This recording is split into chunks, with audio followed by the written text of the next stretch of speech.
So Channapatna by election ಕಣಕ್ಕೆ DK brothers ಸ್ಪರ್ಧಿಸೋ ಬಗ್ಗೆ ಚರ್ಚೆ ಆಗ್ತಾ ಇದೆ. ಡಿಕೆ ಬ್ರದರ್ಸ್ ಏನಾದರೂ ನಿಂತರೆ ಕೇಂದ್ರ ಸಚಿವ ಎಚ್.ಡಿ. ಕುಮಾರಸ್ವಾಮಿ ಅವರಿಗೆ ಇನ್ನಷ್ಟು ಪ್ರತಿಷ್ಠೆ ಮತ್ತು ಇನ್ನಷ್ಟು ಕಠಿಣವಾಗುತ್ತೆ. ಚನ್ನಪಟ್ಟಣದಲ್ಲಿ ಪ್ರಬಲ ಅಭ್ಯರ್ಥಿಯನ್ನು ಕಣಕ್ಕಿಳಿಸೋದಕ್ಕೆ ಎಚ್.ಡಿ. ಕುಮಾರಸ್ವಾಮಿ ಅವರು ಪ್ಲಾನ್ ಮಾಡ್ಕೊಂಡಿದ್ದಾರೆ. ಎಚ್.ಡಿ. ಕುಟುಂಬ ಸದಸ್ಯರು ಅಥವಾ ಯೋಗೇಶ್ವರ್ ಸ್ಪರ್ಧೆ ಮಾಡುವಂಥ ಸಾಧ್ಯತೆ ಇದೆ. ನಿಖಿಲ ಸ್ಪರ್ಧೆಯ ಬಗ್ಗೆ ಇನ್ನೂ ತೀರ್ಮಾನ ಮಾಡಿಲ್ಲ ಅಂತ ಹೇಳ್ಬಿಟ್ಟಿದ್ದಾರೆ ಎಚ್.ಡಿ. ಕುಮಾರಸ್ವಾಮಿ ಅವರು. ಮತ್ತೊಂದು ಕಡೆ ಸಿ.ಪಿ. ಯೋಗೇಶ್ವರ್ ಅವರಂತೂ ಇಲ್ಲ ಟಿಕೆಟ್ ನೀವು ಕೊಡಿ, ಇಲ್ಲ ನಾನೇ ಟಿಕೆಟ್ ತಗೊಂಡು ನಿಂತ್ಕೊಳ್ತೀನಿ, ಪಕ್ಷಕ್ಕೆ ನಾನೇ ಬಿಜೆಪಿಗೆ ನಾನೇ ಟಿಕೆಟ್ ಕೊಟ್ಬಿಟ್ಟು ನಾನೇ ಬೇಕಾದ ಸ್ವತಂತ್ರ ಅಭ್ಯರ್ಥಿಯಾಗಿ ನಿಂತ್ಕೊಳ್ತೀನಿ ಅಂತ ಒಂದು ಆಲ್ರೆಡಿ ಚಾಲೆಂಜನ್ನು ಹಾಕ್ಬಿಟ್ಟಿದ್ದಾರೆ.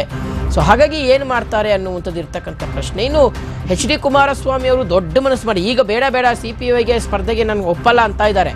ಆದರೆ ಮುಂದಿನ ದಿನಗಳಲ್ಲಿ ದೊಡ್ಡ ಮನಸ್ಸನ್ನು ಮಾಡಿ ಏನಾದರೂ ಸಿ.ಪಿ. ಯೋಗೇಶ್ವರ್ ಅವರಿಗೆ ಟಿಕೆಟ್ ಕೊಟ್ಟರೆ ಬಹುಶಃ ಒಂದು ಸ್ವಲ್ಪ ಆ ಗೊಂದಲಗಳನ್ನು ನಿವಾರಿಸುವ ನಿಟ್ಟಿನಲ್ಲಿ ಒಂದಷ್ಟು ಪ್ರಯತ್ನಗಳಾಗಬಹುದು ಅಂತ ಹೇಳಲಾಗ್ತದೆ. ಹೀಗಾಗಿ ಯಾರು ಮೈತ್ರಿ ಅಭ್ಯರ್ಥಿ ಅನ್ನೋದು ಇನ್ನೂ ಸಸ್ಪೆನ್ಸ್ ಆಗಿದೆ.